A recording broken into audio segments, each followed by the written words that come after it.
Louvado seja o nome do Senhor. Jesus é bom. Sou grato a Deus por estar aqui. Essa responsabilidade, irmãos, é uma grande responsabilidade ministrar a palavra de Deus, mas não é um peso, é uma honra. É uma responsabilidade maravilhosa. E eu agradeço muito a Deus por ter recebido esse convite, ao meu amigo, pastor Alex, pela confiança, que ele teve em meu ministério e na obra de Deus na minha vida. Louvado seja Deus. E eu quero que você abra a sua Bíblia comigo. Seremos bem objetivos, bem rápidos. Não vamos passar de meia-noite hoje aqui. Oh, glória!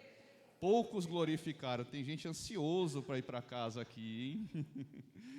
Abra sua Bíblia comigo na segunda carta aos Coríntios. Vamos ler no capítulo 5, segunda carta que Paulo escreveu à igreja de Corinto, né? Capítulo 5, versículo 16 e 17. Todo mundo achou, irmão? Olha, glória a Deus. Às vezes quando a gente pede para abrir a Bíblia, ou em algum livro de profeta menor, ou em alguma das cartas de Paulo, parece que alguém rouba esses livros das nossas Bíblias, que é um sacrifício de achar. Mas glória a Deus que está todo mundo afiado aqui, hein? 2 Coríntios, capítulo 5, versículo 16 e 17, diz assim: portanto, não avaliamos mais ninguém do ponto de vista humano. Em outros tempos, portanto, não avaliamos mais ninguém do ponto de vista humano. Paulo está dizendo que o espiritual enxerga com olhos espirituais. Em outros tempos, pensávamos em Cristo apenas do ponto de vista humano. Outros tempos, tempos antigos, tempos velhos, mas agora o conhecemos de modo diferente. Logo, todo aquele que está em Cristo se tornou nova criação. A velha vida acabou e uma vida nova teve início. Louvado seja Deus. Diga graças a Deus. Pode se assentar.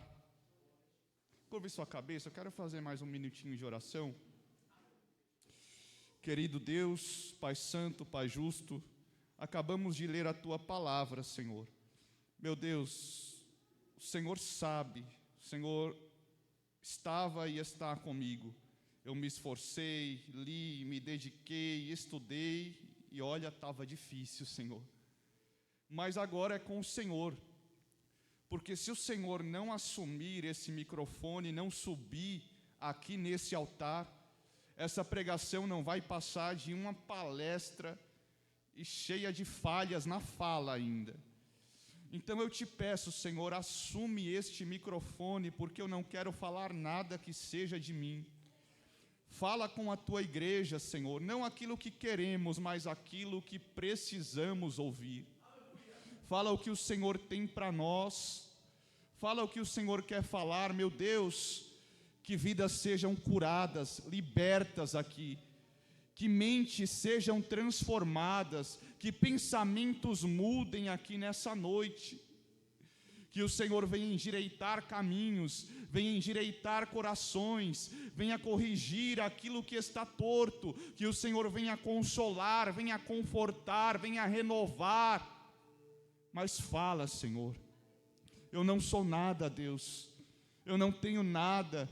Eu não posso nada, não sei nada, não faço nada, mas o Senhor é aquele que sabe, é aquele que é aquele que pode, o Senhor é aquele que tem, o Senhor é aquele que faz. Meu Deus, a palavra é tua, a igreja é tua, a glória é tua, eu também sou teu. Fala conosco, nós precisamos te ouvir, não deixe a palavra faltar, Senhor. Mas lembra-te de nós, em nome de Jesus. Amém e amém. Louvado seja o nome do Senhor. Muito se fala em viver algo novo, não é verdade? A gente canta sobre algo novo. A gente levanta a mão, fecha os olhos, choramos louvando aquele hino, eu quero viver algo novo. Faz o meu coração bater de novo. Mas a verdade é que poucas pessoas estão dispostas a viver o novo que vem da parte de Deus.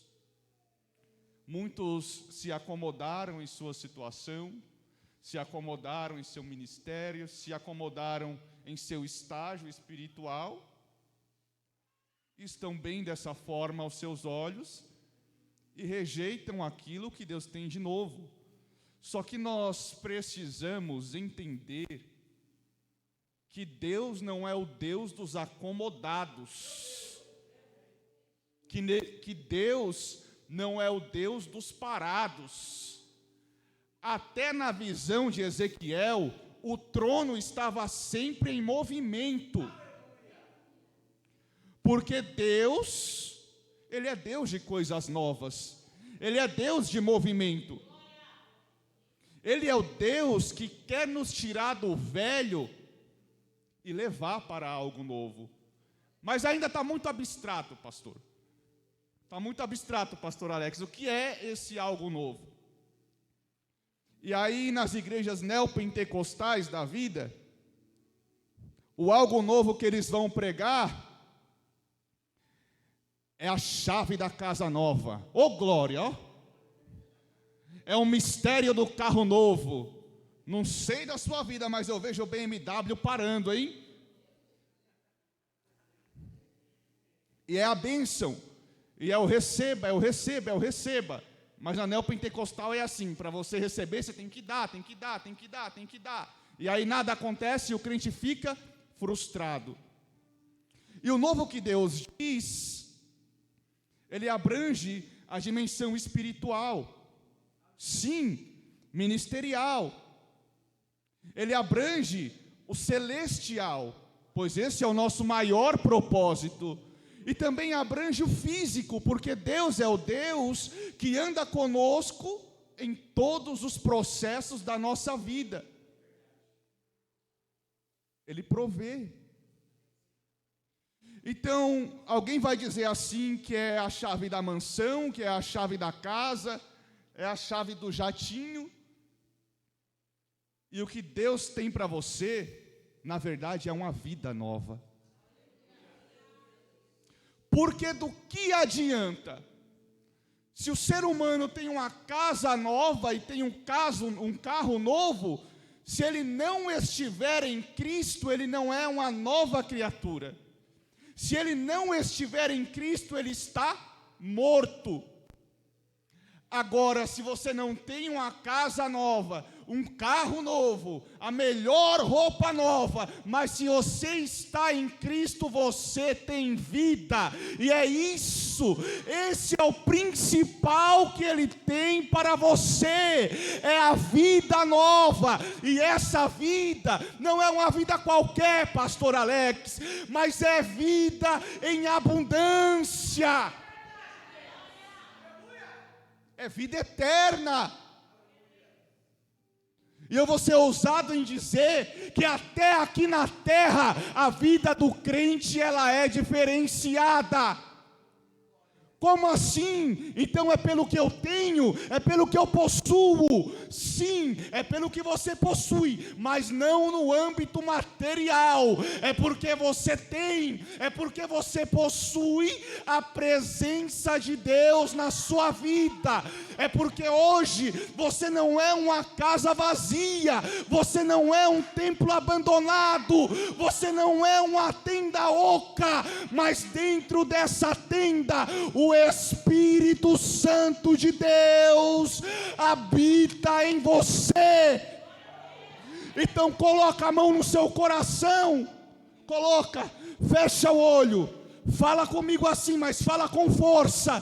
Espírito Santo, você está aqui, então se move em mim, então se move em mim. então se move em mim. Eu quero que você creia, porque hoje é o dia que o Espírito Santo, Ele não vai te visitar, porque Ele já está aí, mas hoje Ele vai se mover, Ele vai tirar da sua vida aquilo que é velho, toda essa fraqueza espiritual, toda essa frieza, toda essa angústia, toda essa prisão do passado, essa prisão do pecado. Ele vai se mover em você, e no agitar dessas águas, Ele vai te purificar. Deus tem algo novo. Deus tem algo novo. E falando em algo novo, a Bíblia vai dizer, os profetas, Jeremias, Isaías também, ele vai dizer que Jesus é o renovo que surgiu da casa de Davi. Jesus é o que há de mais novo, é o que nós precisamos. E quando Jesus veio, Ele veio para destruir aquilo que era velho, Ele veio para fazer uma revolução, Ele veio contra o sistema, Ele veio visitar um povo que estava perdido, mas não sabia que estava perdido. Porque eu quero que você entenda que a estratégia de Satanás não é te tirar da igreja, mas é te aprisionar no pecado, fazer você vir para a igreja, levantar a sua mão, adorar e achar que está tudo bem. A estratégia do inimigo não é tirar você de dentro da casa de Deus, mas é te enganar, é fazer você achar que é normal, que o pecado é normal, é fazer você achar que está tudo numa boa, e aí vai trazendo cada vez mais práticas mundanas para dentro da igreja. Nós vemos desde o princípio, olha como as coisas se reverteram. Desde os princípios, época de Moisés. Deus envia Moisés ao Egito para libertar o povo, fazer grandes sinais, grandes maravilhas. E muitos dos sinais que Moisés fazia com o seu cajado, o que os feiticeiros de Faraó faziam? Imitavam. Colocava o cajado no chão, virava serpente, aí eles iam lá e imitavam. A gente vê que como os tempos mudaram. Antigamente, o mundo queria imitar a igreja, pastor Alex. Hoje é diferente. Hoje a igreja quer imitar o mundo. Aí alguém vai dizer assim, mas não tem nada a ver. E é nessa que o inimigo engana muitos. E vai achando que está tudo bem. Mas é só uma baladinha, é coisa de crente. E já tem igreja inclusiva. Hoje as igrejas abrem da seguinte forma. Vamos ver aqui. Eu tenho esse pecado aqui. Espera aí. Se eu distorcer a palavra aqui, está tudo certo. Então essa igreja é para quem tem esse pecado, pode vir. Aquela igreja é para quem tem outro pecado, aqui ninguém vai te condenar, pode vir. Quando o evangelho na verdade é renúncia, é cruz, é abrir mão do que é velho para viver o novo. Jesus veio como o novo de Deus, e a sua obra na cruz, o seu sangue derramado, nos liberta da prisão do pecado. E eu louvo a Deus, porque eu ouvi uma frase que dizia assim, de um pastor, que disse assim: congregue na igreja mais próxima da sua Bíblia. E nós achamos essa igreja. Eu posso dizer que eu achei essa igreja. É triste quando, sabe aquele colega de trabalho seu que você nem imaginava, de repente você descobre que ele é crente. O cara tem a boca mais suja que o rio Tietê. Ninguém nem imaginava. Aí você entra no Instagram dele, tá ele com um story: te adoramos. Aí você olha, o cara é crente, vive como se nem fosse. É triste isso.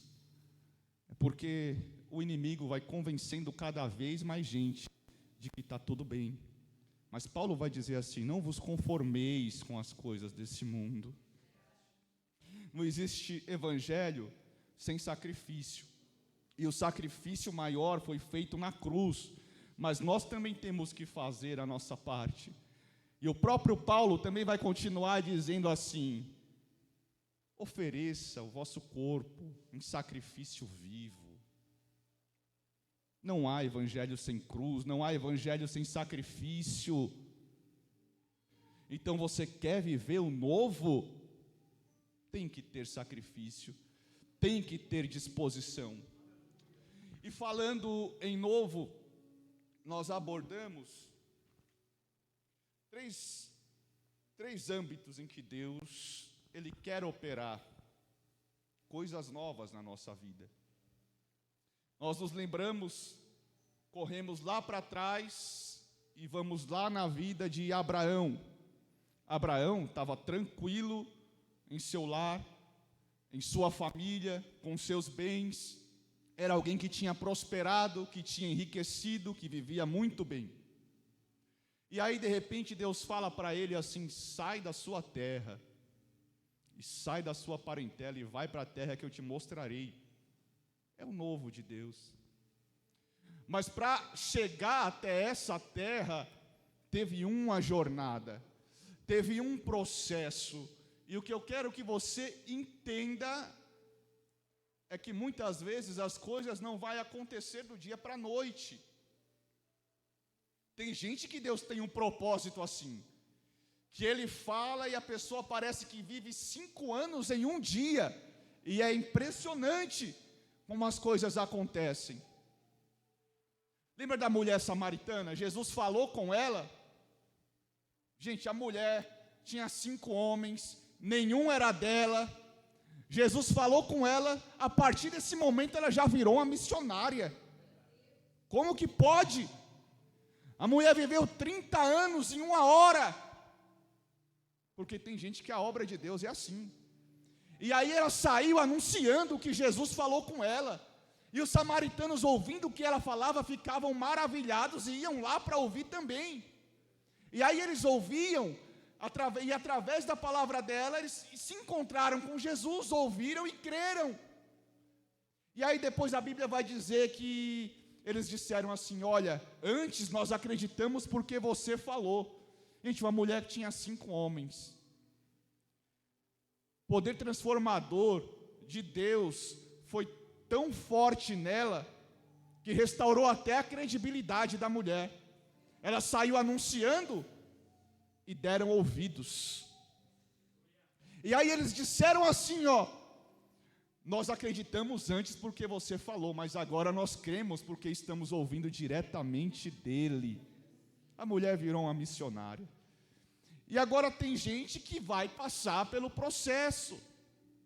Não passar pelo processo normalmente é exceção. São poucos os casos em que Deus levanta a pessoa como um relâmpago. Nós temos que passar por um processo. Temos que passar por uma jornada até o novo. Assim foi com Abraão. Durante essa jornada, Abraão teve que levantar altares. Abraão teve que fazer sacrifícios. Abraão teve que se despedir de pessoas. Se despediu de Ló, seu sobrinho querido. Teve perdas, teve ganhos. Mas o mais importante é que no meio dessa jornada, Abraão se tornava cada vez mais próximo de Deus. Abraão conhecia cada vez mais a Deus, ao ponto de ser chamado amigo de Deus. Durante essa jornada, a fé de Abraão se tornava cada vez mais sobrenatural.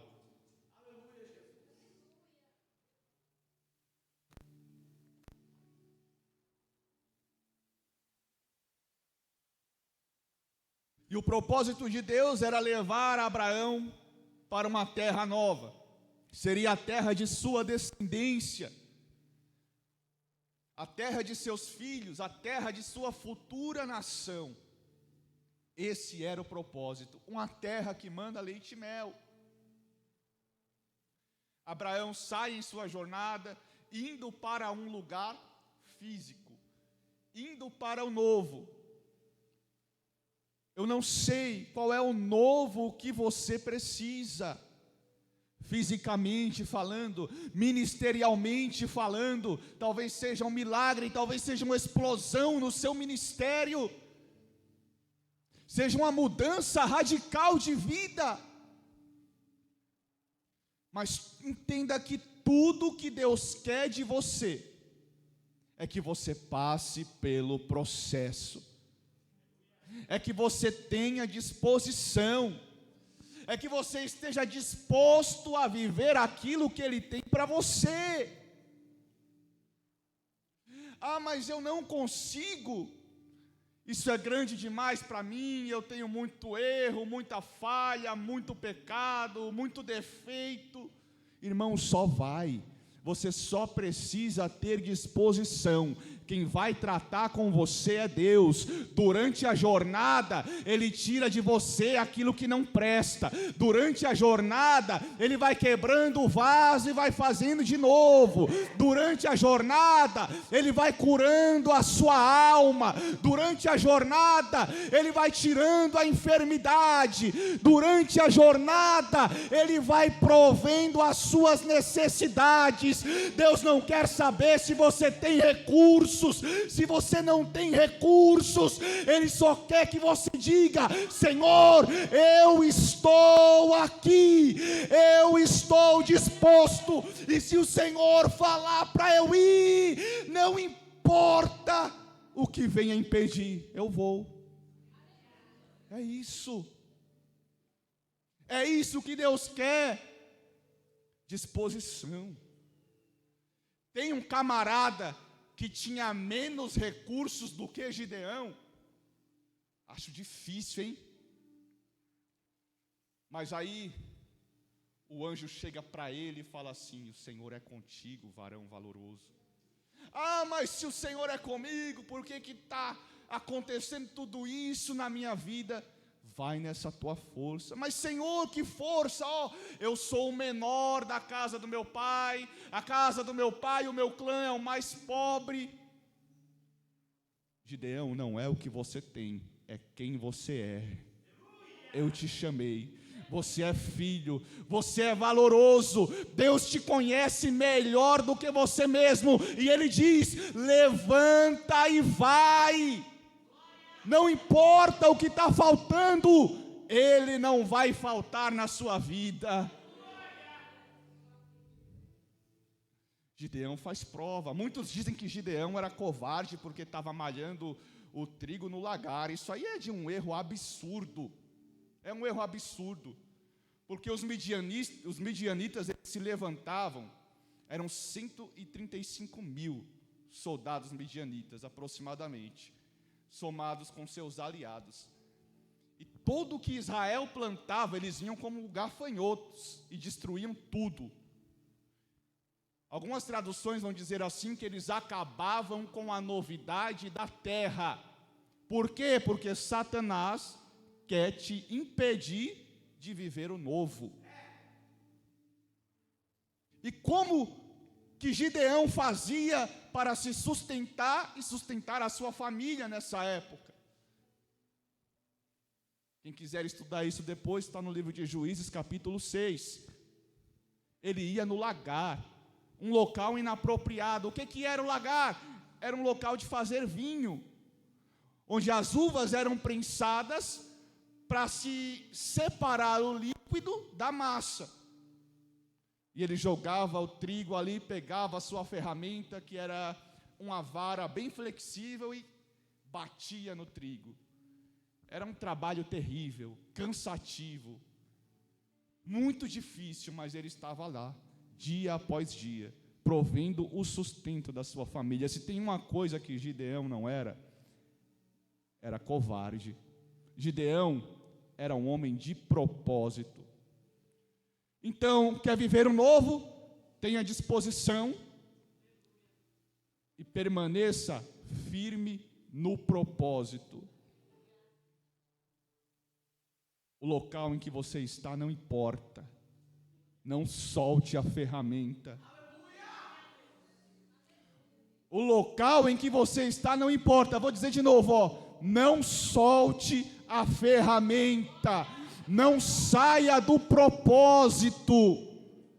Só quem tem propósito vai viver o novo. Só quem tem propósito vai chegar do outro lado. Só quem fica no propósito vai alcançar a terra que Deus prometeu. Você não pode sair do propósito. Permaneça na oração, permaneça na busca, permaneça fazendo aquilo que Deus te chamou para fazer. Ah, mas eu não tenho mais condições de fazer, porque o local que eu fazia antes já não existe mais. O cargo que eu tinha antes, eu já não estou mais. E Deus está dizendo: você está achando que eu sou pequeno assim, para depender de cargo, para depender de lugar, para depender de pessoas? Eu estou falando, então eu vou fazer. Só fica no propósito.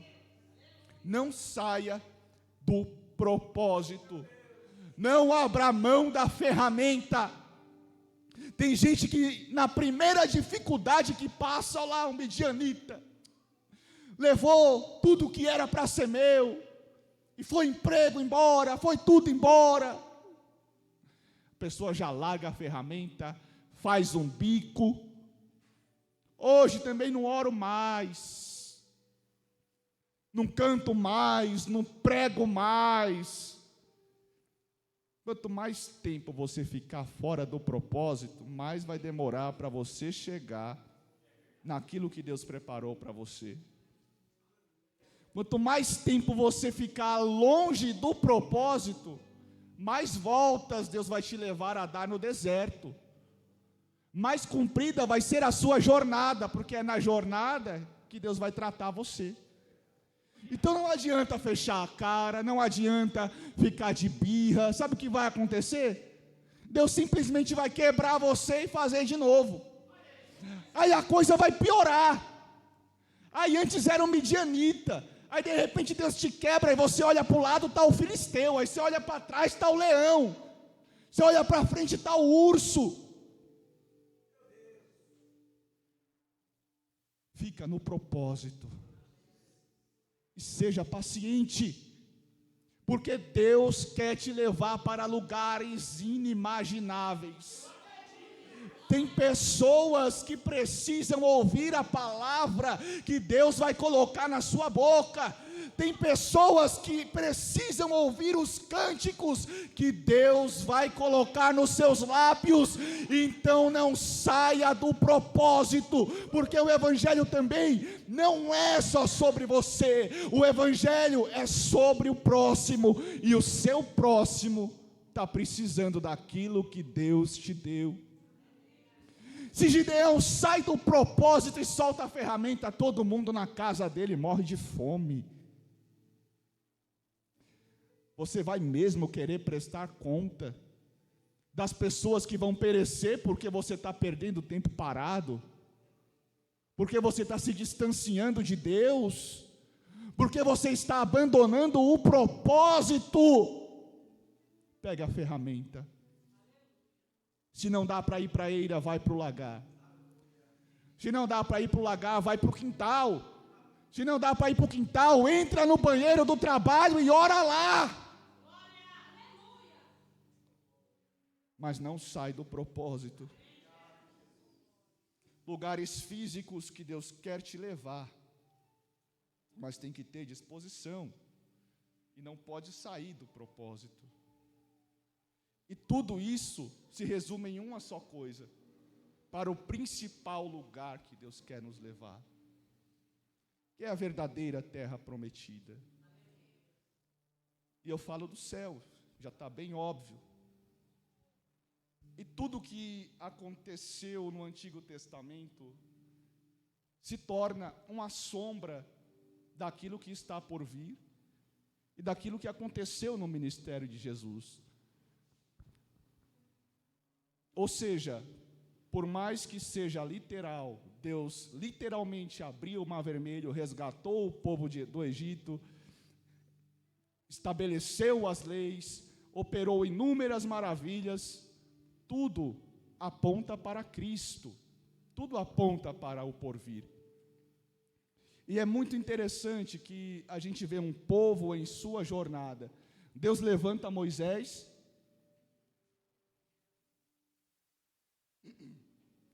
para libertar o povo do Egito. E Deus tira, através da vida de Moisés, ele tira Israel com um braço forte daquela escravidão, porque o Egito era um lugar de escravidão. Leva o povo para o deserto, jornada. Passam anos no deserto, 40 anos no deserto, na jornada. Dão voltas por causa de sua rebeldia, dão voltas porque saíram do propósito. Mas chega o tempo que chegam na terra prometida. Assim é o reino dos céus. Moisés foi enviado com a lei. Jesus Cristo foi enviado com a graça. Ele foi o cumprimento da lei. Ele não anula a lei de Moisés, mas ele cumpre. E ele tem autoridade até mesmo para mudar as coisas, para ir contra o sistema, que dizia assim, é olho por olho e dente por dente. Aí Jesus, como tem autoridade, ele vai dizer assim, não, espera aí, ame o seu próximo, e ame também os seus inimigos, ore por eles, vira outra face, olha a autoridade. Fariseus se mordiam em ouvir Jesus pregando. Então Moisés é enviado e tira o povo do Egito, da escravidão egípcia. E aí, isso aponta para Cristo, que foi enviado e através de sua obra na cruz nos libertou da escravidão do pecado, porque estávamos presos, estávamos cativos, fomos destituídos da glória de Deus. E aí ele nos liberta, ele derrama o seu sangue, ele nos purifica, ele nos limpa. E quando ele sobe, ele envia o Espírito Santo, que agora nos guia pelo deserto que é a nossa jornada. Sabe por que é tão difícil viver aqui na terra? Sabe por que tem tanta coisa que é errada e você não concorda e você sofre com isso? É porque você é do céu. É porque a sua pátria é outra, é porque você está longe da pátria, e os costumes daqui são diferentes dos costumes da nossa pátria. Olha que coisa doida, nós nunca fomos no céu, mas aqui na terra nós temos que viver como se estivéssemos lá, temos que nos esforçar para isso. Isso é o reino de Deus aqui na terra, é a gente procurar viver como se estivéssemos no céu. Vamos pecar, vamos errar, vamos. Mas João vai dizer assim em sua primeira carta, que Deus é poderoso, Deus é fiel e justo, para perdoar aqueles que confessam os seus pecados e os purificar de toda injustiça. Entenda que a vida aqui jamais pode ser de qualquer jeito. Na oração do Pai Nosso, Jesus vai dizer assim: que seja feita a tua vontade, assim na terra, como é no céu. Mas como assim? Venha a nós, né, o teu reino, seja feita a tua vontade, assim na terra, como é no céu. Como é no céu. Porque esse é o modelo de vida que Deus tem para nós. E como que a gente vive assim? Como que a gente vai chegar no céu? Como que nós vamos alcançar a terra prometida? É através da obra de Cristo, é estando nele, porque quando nós estamos nele, nós somos transformados em nova criatura. Uma geração inteira foi destruída no deserto. Muitos, arrisco dizer que a maior parte das pessoas que saíram do Egito e caminharam para chegar na terra prometida, morreram no deserto. Por quê? Porque não conseguiram abrir mão da mentalidade velha do Egito. Então não conseguiram entrar. E a triste realidade é que muitos de nós também não vão entrar, porque estão presos em práticas e em costumes que já não nos convém mais.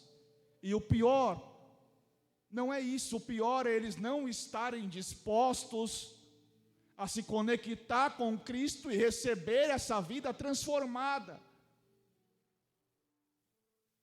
Sabe como que nós podemos viver na terra como se estivéssemos no céu?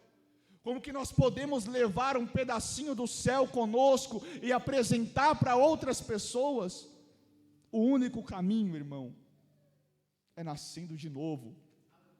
E aí a gente vai para o Evangelho de João, capítulo 3,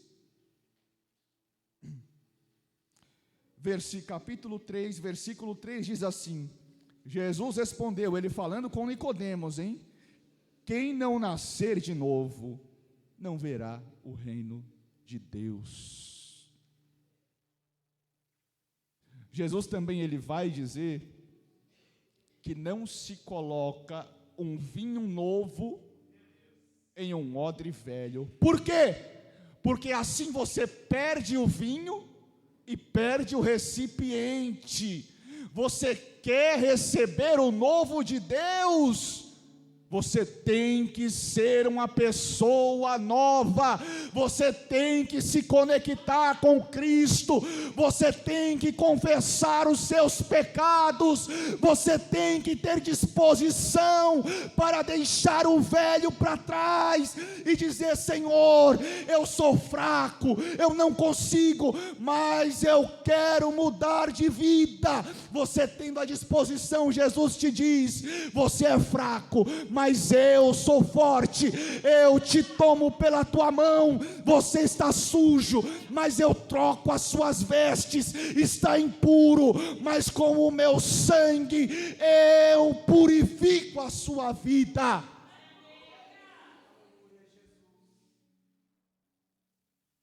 E já entramos até para encerrar no terceiro âmbito, que o primeiro ambiente que eu falei foi o físico. O ambiente físico é o propósito que Deus tem conosco aqui na terra. São os lugares que Ele quer nos levar. Abraão Ele levou para Canaã. Esse é o físico. Deus tem planos de paz para nós, tem planos de crescimento para nós. Não é do agrado dele que você viva com essa dor, não. Porque Jesus ele veio para libertar-nos da opressão, para abrir os nossos olhos e para tomar o nosso fardo e nos presentear com o fardo dele que é leve. E através de sua presença nos trazer descanso. Ele tem um ambiente para você. E o propósito dele você pode acreditar que é grandioso. Ele quer sim te abençoar, te curar, te renovar, te fazer crescer. E aí temos o ambiente celestial, que é o propósito maior, que é morar no céu. E por último, físico, celestial e o espiritual, que é o novo no nosso interior, porque nós precisamos nascer de novo. Mas eu já me converti, eu já me batizei, eu já nasci de novo. mas tem dias que parece que o velho homem toma conta. Tem alguns irmãos que parece que o novo homem já foi enterrado faz tempo. E não é vergonhoso, vergonhoso é você permanecer. É permanecer nisso, mas se você tiver disposição de se conectar, ou se reconectar com Cristo hoje, Ele vai tirar o velho, Ele vai te fazer de novo, Ele vai te dar a vida, Ele vai te dar uma vida abundante com Ele. Mas tudo depende de você. Tem que ter disposição. Se coloque de pé. Nós vamos encerrar. E por último, meu Deus, no Evangelho de Marcos, no capítulo 2,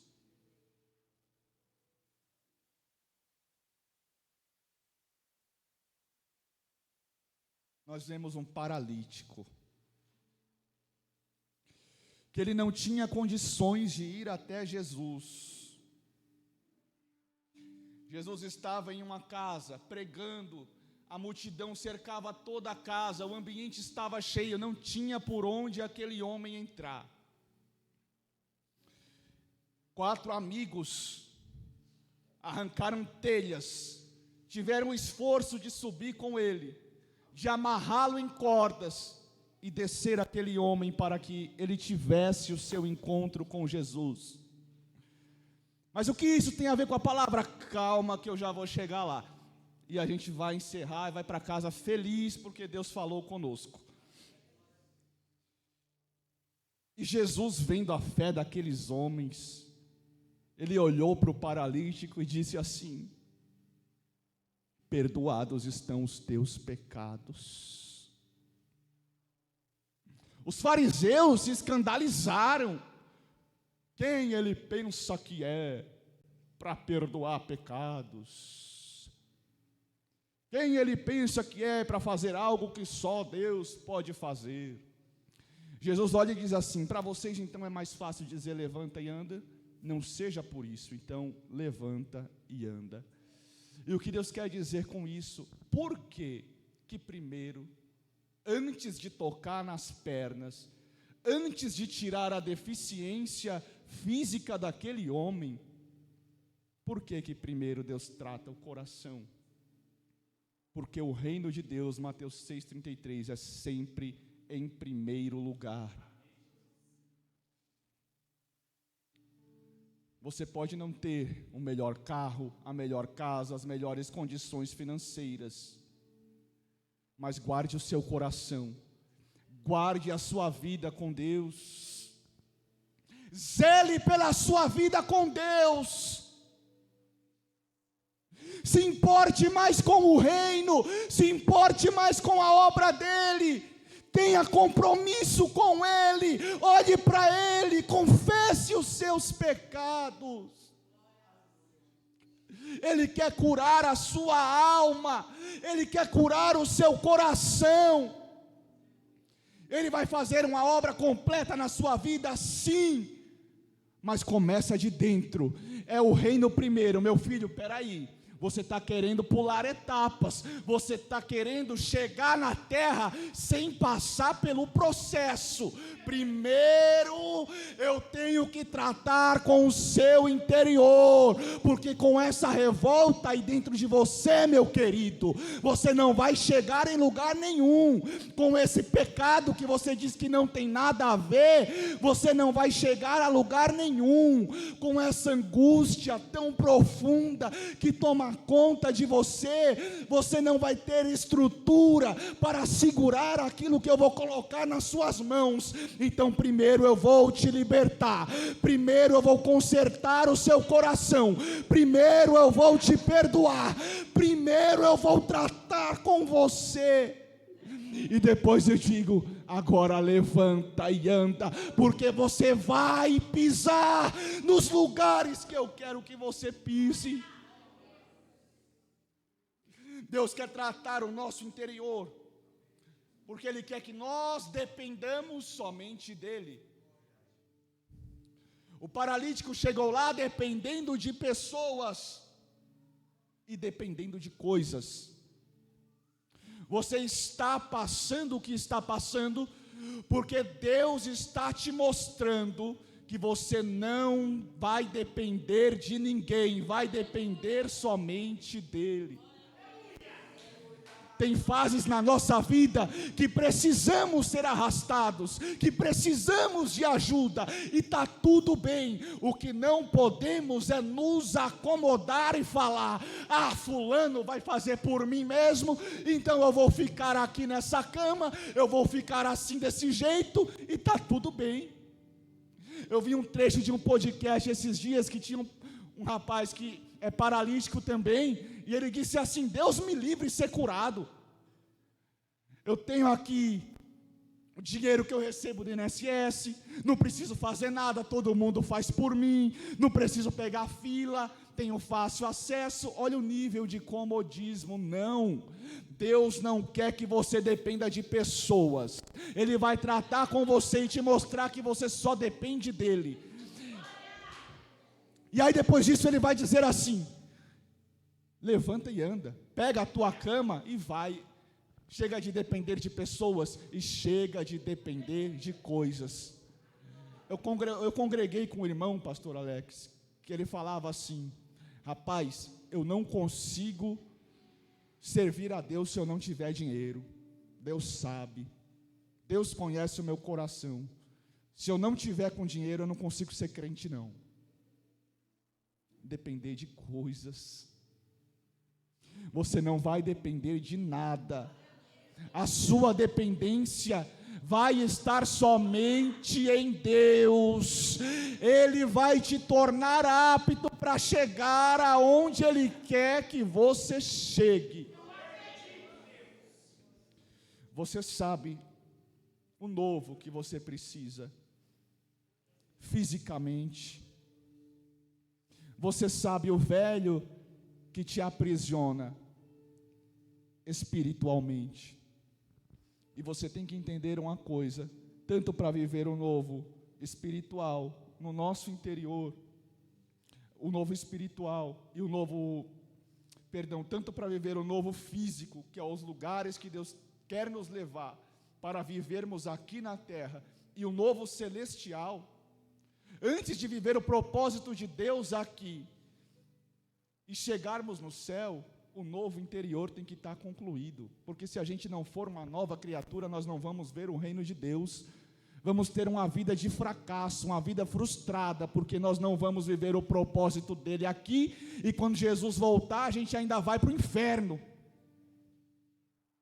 Então não rejeite o novo, não. Dê um passo além, saia do comodismo. E eu quero orar com você para encerrarmos.